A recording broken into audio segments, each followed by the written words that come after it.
Hey everyone, it's me, Neil again, on EndlessPens channel. This time I'm back, because the last video did so well, to look at some nibs I've never even got to use myself before. This is really cool. So these are some specialty nibs from Sailor, and Endless was curious what like a left-handed person's perspective would be like, and they liked the content I did before, so we're gonna try this now. The two pens we're looking at today are Sailor Veilio. Sailor Veilios are these really cool models that are very similar to their Pro Gear and Pro Gear Slim line. They have some nuances that make them different. I have two of them here. I have one that is the orange one, and one that is blue. For those of you not familiar with the Veilio line, it's a unique line they came out with a few years back. This is the third rendition they did. The way they got this word is from veil, meaning like a veil of something. On the description, you'll kind of see like a bride's veil. And then Io, in Japan, they would have an R in between it and it'd be Iro.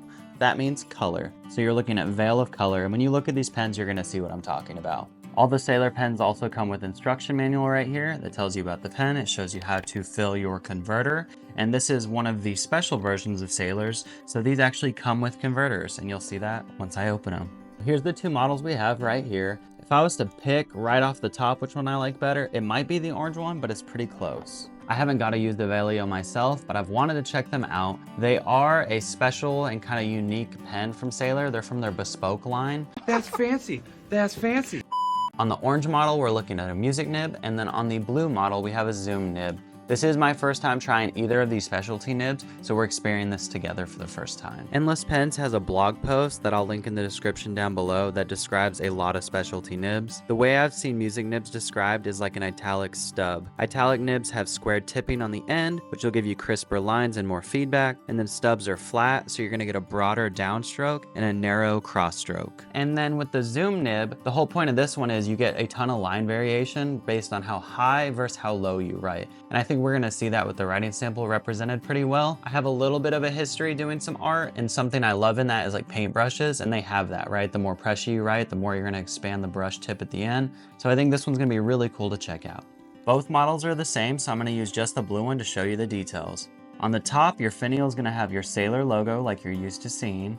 This one again has that transparent resin. Down from that, you have the Sailor clip, which is a little stiff, but that's usually just out of the box like that. All of the patterns on these are unique to the pen that you get. They are one of ones because the resin that they're using isn't screen printed or anything like that. This is actually an acrylic rod. They grind it out and polished. So your pattern is gonna be different on each pen. And then the bottom finial on this one is slightly translucent again, and it's blue. For those of you not familiar with Sailor converters, these actually unscrew. You can grab the silver piece and unscrew the clear part or vice versa. But once you do, you can actually take this out and clean the inside of this converter. For the writing sample, we're gonna be going with my Traveler's insert. The reason I'm using this is it's blank paper. I don't have a ton of blank fountain pen paper, but I think the pro here is I'll be able to lay this flat and get you a big surface area to really see the variation.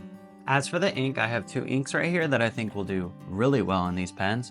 For starters, I have this Sailor ink 773. Sailor's main set of inks all come with these numbers like this. They remind me a lot of like Pantones and how those are done, but I have 773 here. This is an orange ink that I've had for a while and I like it. And then for the blue pen, I have this ink right here. This is called Azurite. This is from Lamy. If you're familiar with Lamy inks, for the most part, they're pretty affordable, but then they have a higher end version, or more premium, I should say. Their Crystal Ink series. That's what this is from. And again, it's called Azurite. So this is the one that's supposed to give me line variation, the higher I write versus lower. Instead of my normal writing sample, we're just gonna write a word I love to write, which is the word home. A little bit lower.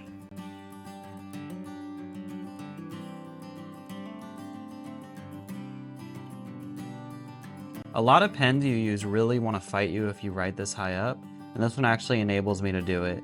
It gives me a pretty small line. I would compare this to like a fine. I wouldn't say so much an extra fine.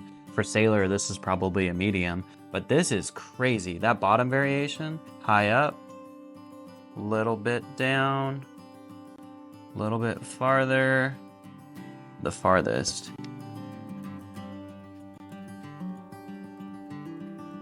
I mean, you should be able to tell that that's so much variation. This one requires like a skilled hand in my eyes. Not to write with it, this writes super smooth. When you're on that lowest spot, That's like the smoothest non-friction feeling I've ever felt with a Sailor. If you took the time to master this nib, I bet you could create some amazing art. This variation is almost unseen in anything else. It's so wild to me that it's able to do that.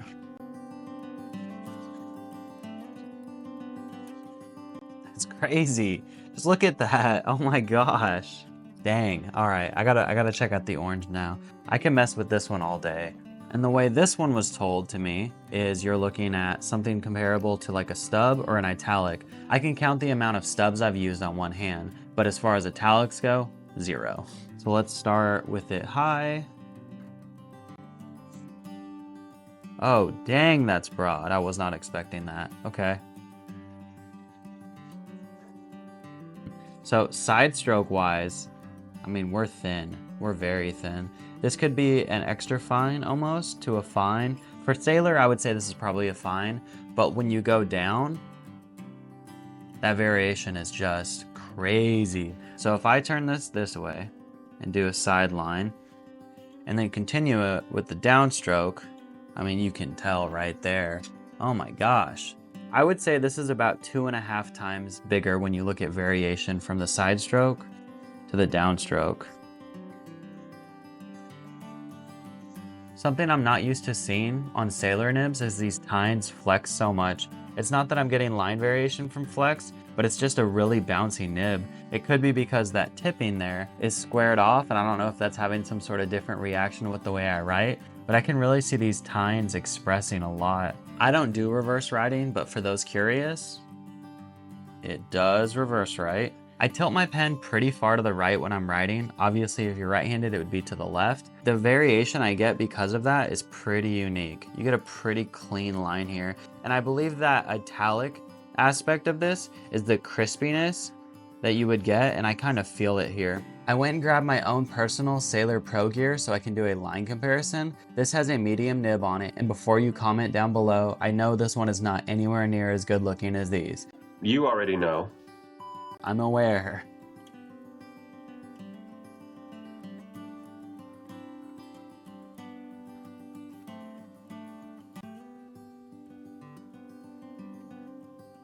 What's funny is before I said that this was kind of like a medium, well, this is a medium, so you can see back to back and really decide for yourself if I was accurate on that. For Sailor, this is probably a medium. I think I was pretty dang close. As I was saying though, I tried to apply pressure right here on the bottom to get a bit more ink and a bit wider line. You don't get much with this nib at all. These are gold nibs, but they're not really made for that line variation in their standard line. That's what these are for. I think all of them side by side though, it's really hard for me to not be drawn towards this zoom one. Personally, that's my go-to. The music one is really good too, and it gives you really clean lines, and it's probably the smoothest sensation I've ever had using a Sailor nib. But for me, it's not exactly the right fit. The main reason I'm not a big stub person is because being left-handed, you're writing like this, so you're generally pushing your nib up more versus right-handed people are pulling their nib.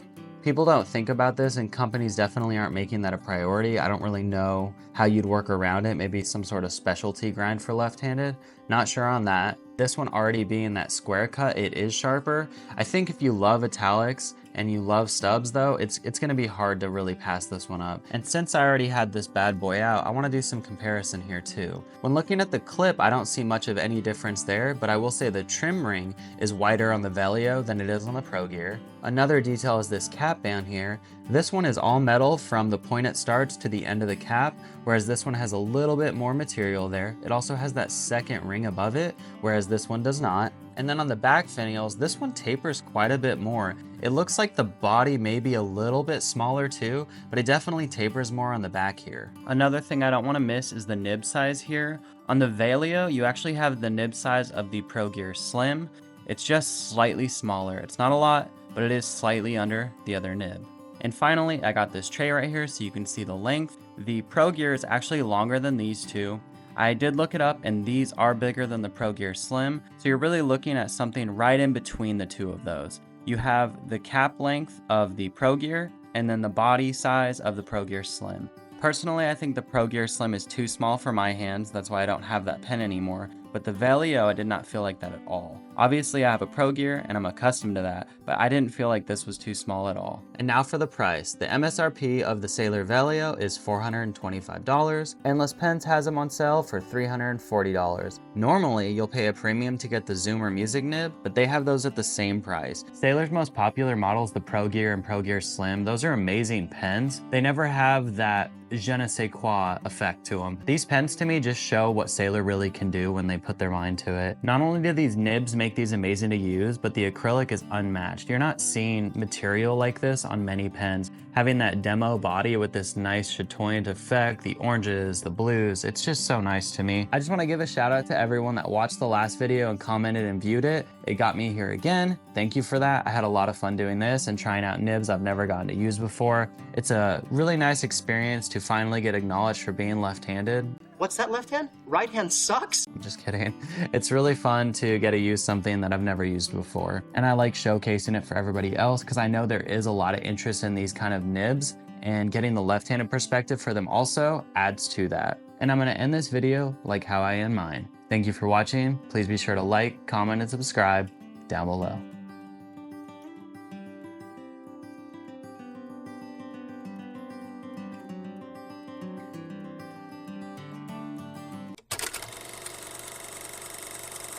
It really get me here. It really get me. All right.